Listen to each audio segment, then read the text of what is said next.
엄마, 내 방에 있어요? 그녀는 너무 놀라 들고 있던 손수건을 떨어뜨렸다. 잠시 머릿속이 하얘졌다.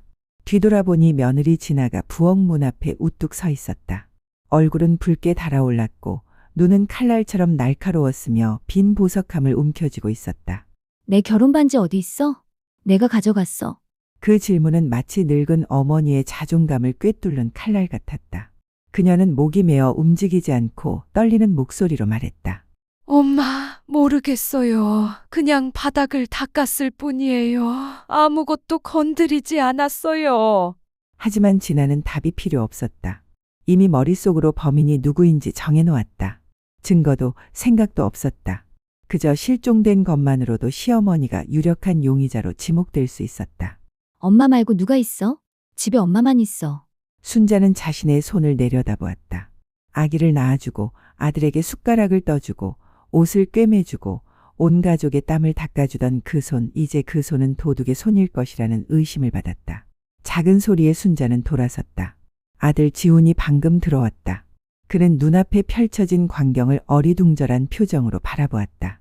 지훈아, 나 믿어? 그녀는 마치 마지막 희망의 광선에 매달린 듯 속삭였다. 하지만 지훈은 그저 침묵만 지켰다. 고개도 끄덕이지 않았다. 손짓도 하지 않았다. 시선을 피하다가 다시 시선을 돌렸다. 그 순간 그녀는 깨달았다. 침묵은 때로는 어떤 비난보다 더 잔인할 수 있다는 것을. 부엌이 갑자기 차가워졌다. 비누 냄새에 김치의 진한 냄새, 모든 것이 낯설어졌다. 그녀는 그 자리에 굳어서서 무슨 말을 해야 할지 몰랐다. 어쩌면 이제 어떤 설명도 무의미해졌기 때문일지도 모른다. 그날 밤 집안은 이상하리만치 조용했다. 순자는 얇은 매트리스 위에 등을 벽에 기대고 옆으로 누웠다. 창문으로 들어오는 가로등 불빛이 낡은 이불에 희미한 그림자를 드리웠다. 잠을 잘 수 없었다. 추위 때문이 아니었다. 누군가 심장을 쥐어짜는 듯 쿵쾅거렸기 때문이었다. 진아의 비난이 아물지 않는 상처처럼 여전히 귓가에 맴돌았다. 그때 옆방에서 날카로운 속삭임이 들려왔다. 아파트는 크지 않아서 목소리를 조금만 높여도 모든 소리가 벽을 통해 새어나왔다. 더는 못 참겠어. 내 엄마가 여기 계시는데 숨 쉴 수가 없어. 그런 말 하지 마. 엄마는 우리 엄마잖아. 시골에서 혼자 사시는 거 알지? 진아 말을 끊으며 차가운 목소리로 그럼 시골로 데려가. 난 걔랑 결혼하는 게 아니야. 너랑 결혼하는 거야. 매우 긴 침묵. 진아 목소리를 낮추고 분노로 가득 차서 이 집은 요양원이 아니야. 퇴근하고 집에 돌아와서 하루 종일 부엌에 매달려 아무도 못 먹을 요리를 하는 모습을 보고 싶지 않아. 예의 바른 척하는 것도 지긋지긋해. 지훈 당황하며 알겠습니다. 하지만 지금은 편하지 않으니 계산해 볼까요? 진아 말문이 막힘. 당신이 말하지 않으면 내가 말할 거예요. 벽 이쪽의 순자는 여전히 꼼짝 않고 누워 있었다. 눈물도 깜빡이지 않았다. 거칠게 숨을 쉬지도 않았다. 하지만 눈물이 흘러내려 입술가에 맺혔다. 짜고 씁쓸한 눈물이었다. 누군가에게 억울하게 누명을 쓰는 게 가장 고통스럽다고 생각했었다. 하지만 아니었다. 알고 보니 사람들을 무감각하게 만드는 건 자기 아들 집에 원치 않는 존재라는 사실이었다. 지훈이 8살 때 사흘밤 내내 고열에 시달렸던 기억이 아직도 생생했다. 밤새도록 지훈을 안고 매시간 닦아주고 정전 때문에 장작 난로에 죽을 끓였던 건 순자였다. 그때 그녀에게는 아무것도 없었다. 오직 모성애뿐이었다. 그리고 지금 그녀에게는 여전히 모성애만이 남았다. 하지만 어쩌면 이 현대 사회에서 그 사랑은 더 이상 설 자리가 없었을지도 모른다. 순자는 침대 가장자리에 꼼짝도 않고 앉아 텅 빈 눈으로 금이 간 벽을 응시했다. 그녀 옆에 놓인 천자루는 새벽부터 깔끔하게 포장되어 있었다. 안에는 헌 옷 몇 벌, 뼈 통증 약병, 그리고 작고 연한 파란색 수건이 들어있었다. 그 수건은 원래 아들의 것이었지만 이제는 손자, 어린 민준의 것이 되었다. 마치 다시 태어난 듯 사랑하는 소년이었다. 어젯밤 그녀는 모든 것을 들었다. 며느리가 하는 말 한마디 한마디가 그녀의 가슴에 새겨지는 듯했다. 당신의 어머니는 나를 숨 막히게 합니다. 당신이 그녀를 해고하지 않으면 내가 직접 그녀를 해고할 겁니다. 아들 지호는 대답하지 않았다. 그 침묵 때문에 그녀는 이 집에서 정말 눈에 띄지 않는 존재처럼 느껴졌다. 그녀는 그저 참고 검소하게 살고 의무를 다하면 모든 게 잘 될 거라고 생각했었다. 하지만 아니었다. 과거를 지우고 싶어 하는 사람들이 있었고 기저귀를 갈아준 그녀가 바로 그 못난 과거였다. 그녀는 일어서서 허리를 굽히고 가방을 집어들고 문으로 걸어갔다. 그녀의 손은 문 손잡이에 얹혀 있었다. 그 순간 침실에서 가느다란 아기 울음소리가 울려 퍼졌다. 민준이었다. 아이에게 힘이 빠진 듯 작고 숨막히는 울음소리가 들렸다. 아이의 발이 멈췄다. 한 번, 두 번. 그때 가방이 바닥에 떨어졌다. 아이는 돌아서서 아이 방으로 달려갔다. 민주는 열이 난 듯 얼굴이 붉게 달아오른 채 구부정하게 서 있었다. 누군가를 붙잡으려는 듯 손이 허공에서 흔들렸다. 민준아, 나 여기 있어. 나 여기 있어. 그녀는 떨리는 손으로 소년의 이마에 손을 얹었다. 뜨거웠다. 아주 뜨거웠다.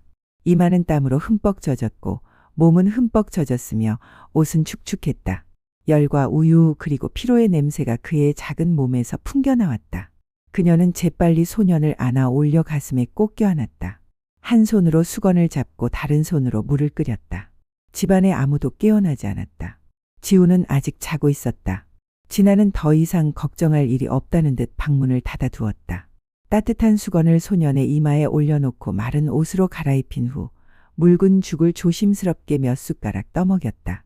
소년은 울음을 그쳤지만 웃지도 않았다. 그저 소년의 손가락을 꽉 잡았다. 마치 소년이 사라질까봐 두려운 듯. 내가 여기 있어. 더 이상 가지 않을 거야. 두려워하지 마. 그녀는 눈물이 뺨을 타고 조용히 흘러내리며 속삭였다. 이 집의 모든 사람이 그녀를 필요로 하는 건 아닐지도 모른다. 하지만 그 소녀는 달랐다. 민주는 아직 말을 할 수 없었고 옳고 그름을 분별할 수 없었으며 누가 아빠를 낳았는지 누가 버려지는지도 몰랐다. 하지만 그는 누가 밤새도록 자신을 안아주었는지 열이 날 때 위로해 주었는지 한밤중에 공황 상태에 빠졌을 때 누가 자신을 안아주었는지 알고 있었다. 그리고 그녀에게는 그것만으로도 충분했다. 내가 가면 아기가 열이 날 때 누가 안아줄 거야. 열 내리려고 들깨 찢는 법 아는 사람. 약 먹는 시간 지켜줄 사람. 아기 울음 멈추게 발코니 돌아다닐 사람. 그녀는 손자를 바라보았다. 그리고 문 한가운데에 놓인 낡은 천자루를 다시 바라보았다. 그녀는 걸어가서 그것을 집어들었다. 떠나려고 한 게 아니었다. 다시 놓으려고. 그 모든 세월 동안 조용히 고통받았던 바로 그 자리, 침대 밑에 민준의 열이 내렸다. 이틀 후 민준은 다시 웃으며 죽을 먹고 밤에 깨지 않았다. 하지만 아무도 그가 왜 다시 건강해졌는지 묻지 않았다. 순자가 사흘밤 연속으로 잠 못 이루고 남은 인생을 품에 안은 듯 손자를 품에 안고 있었다는 사실을 아무도 몰랐다. 아무도 고맙다는 말 한마디 하지 않았다. 수요일 아침 순자가 발코니에 빨래를 널고 있을 때 지나가다 지훈의 낡은 티셔츠를 흘끗 보고는 갑자기 얼굴을 찌푸렸다. 엄마! 우리 집에 세탁기 있는데 왜 자꾸 손빨래 해? 바닥이 다 젖었어? 누가 치워? 그녀는 돌아서서 부드럽게 대답했다. 지훈이 셔츠는 원단이 거칠어서 너무 세게 짜면 기계가 섬유를 손상시킬까봐 걱정이에요. 하지만 진아는 듣지 않았다. 그녀는 셔츠를 하나하나 들어 올리며 마치 걸레를 만지듯 얼굴을 찡그렸다. 시골집 같아요? 이건 제 빨랫줄이에요. 벼룩시장이 아니라요. 이런 물건들이 걸려 있는 곳이죠? 그녀는 입술을 깨물었다. 아무 말도 하지 않았다. 그녀는 자신이 시골뜨기라는 것을 알고 있었다. 깔끔한 아파트, 값비싼 한일 음식으로 가득 찬 냉장고, 수입 분유가 자신에게 어울리지 않는다는 것을 알고 있었다. 하지만 그녀는 신경 쓸 생각이 없었다. 그저 조용히 살았다. 민준이만 괜찮다면 살아가겠다고 스스로에게 다짐했다. 아무도 말을 걸지 않았는데도 며느리의 시선이 늘 딴 데로 향하고 있었는데도 그날 저녁 진아는 생선 조림 접시를 바라보며 큰 소리로 말했다. 엄마, 다음엔 생선 요리하지 마세요. 우리 가족 모두 비린내 알레르기가 있거든요. 죄송해요. 저는 그가 밥에 생선국을 좋아하는 줄 알았는데요. 엄마, 우리 아이가 가난의 맛에 익숙해지는 걸 원치 않아요? 학교에 가면 친구들이 얕보면 어쩌려고요? 그 말은 마치 뺨을 후려치는 것 같았다. 그녀는 가난했다. 그녀는 알고 있었다. 그녀는 아들이 초등학교에 다닐 때 생선 육수와 산나물 국을 끓여주곤 했다. 그 형편없는 국이 지훈을 남자로 방금 자신에게 손주를 저렇게 키우는 건 옳지 않아 라고 가르쳤던 그 소녀의 남편으로 키웠다. 그녀의 젓가락이 공중에서 멈췄다. 지훈은 그녀 옆에 조용히 앉았다. 그는 어머니를 변호하지 않았다. 아내에게 아무 말도 하지 않았다. 어머니를 위해 생선 한 조각도 집어주지 않았다. 그날 밤 그녀는 자신의 방에 앉아 있었다. 창고의 절반 크기, 창문 하나 없는 방에서 복도 불빛이 깜빡거리는 것을 바라보았다. 마치 마음속에서 천천히 꺼져가는 불처럼. 그녀는 생각했다. 아니면 내가 틀린 거야? 왜 여기 남아? 다들 내가 사라지길 바라는데. 그날 오후 하늘은 흐렸다. 순자는 거실에서 민준을 안고 작은 플라스틱 딸랑이로 달래고 있었다. 민준은 이가 나고 보채고 가만히 누워있지를 못했다. 민준은 계속 몸부림치고 울고 보채고 있었다. 순자는 민준을 안고 등을 토닥이며 어렸을 때 지훈에게 불러주었던 자장가를 흥얼거렸다. 바람에 날리는 작은 메뚜기. 그런데 잠시 후 소년이 갑자기 버둥거렸다. 잠시라도 꽉 붙잡지 않은 채 민준은 그녀의 품에서 미끄러져 바닥으로 떨어졌다. 소리는 작았지만 그녀의 귀에는 천둥처럼 들렸다. 아이가 울부짖었다. 그녀는 당황하여 아이를 안아 올리며 말을 더듬었다. 맙소사, 미안해, 아파요. 그때 현관문이 열렸다. 진아가 밖에서 장복이 짐을 들고 들어왔다. 울음소리가 들리고 아들이 얼굴이 빨개지고 이마가 살짝 부은 채 바닥에 누워있는 것이 보였다. 진아는 짐을 바닥에 던지고 달려갔다. 뭐라고요? 날 떨어뜨렸다고요? 세상에, 도대체 무슨 베이비시터예요? 그녀는 당황했다. 그런 의도는 아니었어요. 너무 힘들어서 제때 참을 수가 없었어요. 일부러 그런 건 아니겠지? 아니면 내 엄마가 연세가 많으셔서 손이 떨리고 아무것도 못하셔서 그냥 살아남으려고 널 따라다니는 거야? 그녀는 깜짝 놀랐다. 그 말은 단순히 화가 난 게 아니었다. 며느리의 진심 어린 말이었다.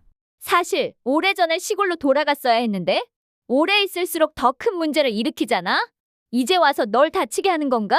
지훈이는 집에 돌아와 아들의 이마에 부어오른 것을 보고 달려가 아들을 안아 올리며 어머니를 원망스러운 눈빛으로 바라보았다. 무슨 짓을 해서 떨어지게 한 거야? 진아는 막말을 꺼내려던 순간 들고 있던 천 자루를 낚아채 바닥에 내던졌다. 내가 이 집에 가져온 건 골칫거리뿐이야. 어떤 시어머니가 날 넘어지게 내버려 두겠어. 진아가 떨리는 손으로 자루를 주우려 몸을 숙이자 진아가 손을 떼었다. 착한 척하지 마. 힘은 세지 않았지만 70살이 다 되어가는 발이 불안정하고 허리가 굽고 관절도 약한 그녀에게는 충분하고도 남았다. 그녀는 뒤로 넘어지며 딱딱한 바닥에 등을 부딪혔고 머리는 테이블 가장자리에 살짝 부딪혔다. 작지만 날카로운 탁 소리가 났다. 잠시 동안 아무도 아무 말도 하지 않았다. 그녀는 꼼짝도 하지 않았다. 신음소리도 눈물도 없었다. 그저 천장만 올려다보며 뺨을 타고 눈물이 흘러내렸다. 엄마 괜찮으세요? 지우는 당황한 듯 시선을 아래로 내렸다. 그녀는 속삭였다. 그녀는 머리에 손을 얹었다. 피는 나지 않았지만 얼굴은 창백했다. 잘 지내요. 그냥 조금 어지러울 뿐이에요. 하지만 그녀의 내면에는 무언가가 부서져 있었다. 뼈가 아니라 믿음이었다. 내가 이 아이를 낳았지. 생후 3년 동안 품에 안고 차가운 바람과 고열, 낙상에서 지켜줬지. 그리고 이제 아이가 넘어졌다는 이유만으로 나는 짐이 되었어. 죄인, 밀어내야 할 존재가 된 거야. 그녀는 조용히 일어서서 끈이 찢어진 천자루를 집어들었다. 그리고 그녀가 방에 들어가 문을 닫는 것을 아무도 막지 못했다. 낙상 이후 순자의 등은 마치 바늘로 혈관을 찌르는 듯 아팠다. 척추 전체가 눌리는 듯했고 옆으로 누울 때마다 이를 악물고 참았다. 그녀가 사는 작은 방은 창고 옆이었다. 창문도 햇살도 없이 퀴퀴한 냄새와 노란 등불만이 가득했다. 그녀는 마치 삶의 마지막 온기를 붙잡고 있는 듯 베개를 꼭 껴안고 웅크리고 있었다. 저녁 내내 아무도 문을 두드리지 않았고 아무도 그녀가 괜찮은지 묻지 않았다. 손자인 민주는 옆방에서 곤히 잠들어 있었다. 마치 아이들도 사랑이 필요하다는 걸 막 떠올린 듯 부모님이 번갈아가며 지켜보고 있었다. 그럼 그녀에게 남은 건 허리 통증뿐이었다. 그리고 그녀 안에 무언가가 죽어 있었다. 자정이 다 되어가고 시계가 12시를 막 쳤을 때 그녀는 일어나 앉으려고 애썼다. 식은땀이 쏟아지고 등은 축축했지만 그녀는 여전히 방 밖으로 나가려고 애썼다. 그녀는 부엌으로 향하며 그저 생각했다. 딱 한 알만 먹어요. 고통을 덜어주려고요. 그러면 내일 아침 일어나서 민준이를 위해 죽을 끓일 수 있을 거예요. 메인 불을 켤 엄두도 못 내고 휴대폰 손전등을 켰다. 혹시라도 그녀를 방해할까봐 두려웠다. 약장은 텅 비어 있었다. 첫 번째 서랍은 아무것도 없었다. 두 번째 서랍에는 붕대와 술뿐이었다. 세 번째 서랍도 텅 비어 있었다. 그녀는 한숨을 쉬었다. 손전등이 바닥을 비추고 있었다.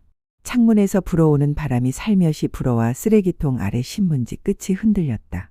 그녀는 문득 지나가 예전에 실수로 뜯지 않은 영양제를 쓰레기 봉투에 넣었던 기억이 떠올랐다. 혹시 이번에는 행운이 찾아올지도 몰랐다. 그녀는 천천히 무릎을 꿇고 쓰레기통 뚜껑을 조심스럽게 열었다. 커다란 비닐봉투 안에는 온갖 뜯지 않은 쓰레기들이 들어있었다. 도시락 상자, 티슈, 우유팩 그리고 잉크가 번진 흰 종이 한 장이 구겨져 있었다. 깊이 파고들 생각은 없었다. 하지만 직감에 이끌려 집어들었다. 그녀가 그것을 열고 빛을 비추자 그녀의 눈을 사로잡은 단어들이 그녀를 얼어붙게 만들었다. 전당포 빌, 서울 강남구 스카이뷰 아파트 지점, 담당자 진아, 품목 금팔찌, 대출 금액 250만 원. 그녀의 손이 종이를 떨어뜨렸다. 창문에서 불어오는 바람이 살며시 불어 종이 끝이 그녀의 다리에 닿았다. 마치 다정한 위로를 건네듯, 하지만 마치 뺨을 맞은 것처럼 아팠다. 결혼 반지, 며느리를 울린 것, 내가 훔쳤다고 비난한 것, 아들이 의심하게 만든 것, 내가 짐을 싸서 이 집을 떠나게 만든 것, 그 사람이 그 반지를 팔았나요? 그녀는 신문을 집어들었다. 다시 읽었다. 그리고 바닥에 앉았다. 눈물은 흘리지 않았다. 더 이상 아무것도 믿을 수 없다는 듯 그저 어둠 속을 응시했다. 어둠 속, 한 손은 영수증을 들고 다른 한 손은 무릎을 움켜쥐고 고통을 참아내고 있었다.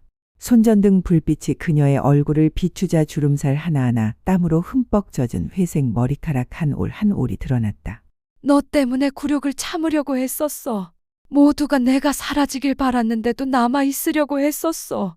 그리고 이제 이 모든 게 그가 만들어낸 연극이었다는 게 밝혀졌어. 척추뼈에서 시작된 통증이 다리로 퍼져 내려갔다. 하지만 가장 고통스러운 것은 심장이었다. 그녀는 몸을 비틀며 방으로 돌아갔다. 문을 닫기 전 그녀는 쓰레기통을 다시 바라보았다. 종이는 그녀가 보지 않으면 쓸려나갈 것이다. 그리고 그녀는 아들의 눈에 영원히 도둑으로 남을 것이다. 그녀는 손을 내려다보았다. 종이는 얇았다. 가벼웠다. 하지만 그녀에게는 지나가 했던 어떤 잔소리보다 더 무거웠다. 다음 날 아침, 집안은 이른 봄의 옅은 햇살 속에서 깨어났다. 진아는 거울 앞에 앉아 화장을 하고 있었고 지우는 휴대폰을 들고 혼자 아침을 먹고 있었다. 두 사람 모두 순자에게 잘 잤는지 묻지 않았다. 두 사람 모두 어젯밤의 추락사고를 기억하지 못했다. 두 사람 모두 순자의 방이 밤새도록 불이 켜져 있었다는 사실도 알아채지 못했다. 그녀는 손에 평평한 흰 종이 한 장을 들고 천천히 방을 나갔다. 처음 발견했을 때처럼 구겨지지는 않았다. 그녀는 밤새도록 지폐를 다림질하며 낡은 공책에 꾹 눌러 담았다. 이 삶에 대한 마지막 믿음을 억누르며 그녀는 아무 말도 하지 않았다. 그냥 거실 한가운데로 걸어갔다. 종이를 식탁 위에 올려놓았다. 이건 당신이 나를 판단하기 전에 꼭 읽어봐야 할 내용이에요. 진아는 눈살을 찌푸리며 아래를 내려다보았다. 한 번 쳐다보자마자 얼굴색이 순식간에 변했다. 이 왜 이런? 지훈이 고개를 들었다. 종이를 집어들고 훑어보았다. 눈이 휘둥그레지고 입술이 움직였다. 결혼 반지? 진아, 이게 뭐야? 아무도 대답하지 않았다. 대답은 필요 없었다. 영수증은 그녀의 모든 변명으로는 부족했던 것을 해냈다. 그녀가 거짓말을 한 적이 없다는 것을 증명했다. 절대 도둑질한 적이 없다는 것을. 너무 사랑하고 맹목적으로 믿었던 것 외에는 아무것도 잘못한 적이 없다는 것을. 그녀는 그들을 바라보았다.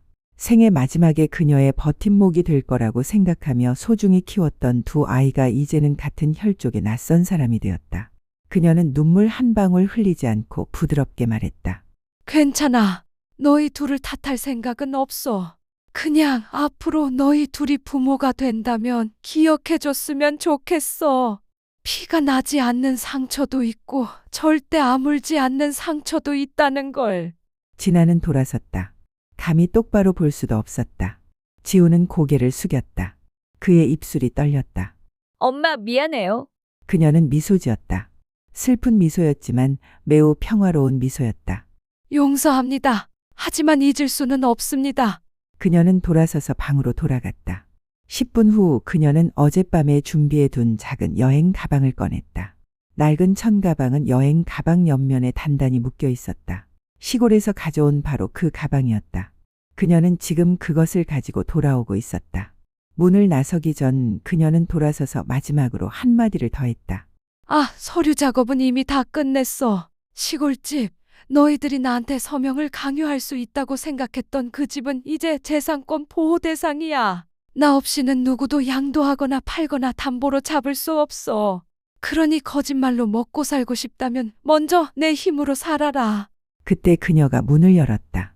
햇살이 그녀의 등에 직사광선을 쬐고 있었다.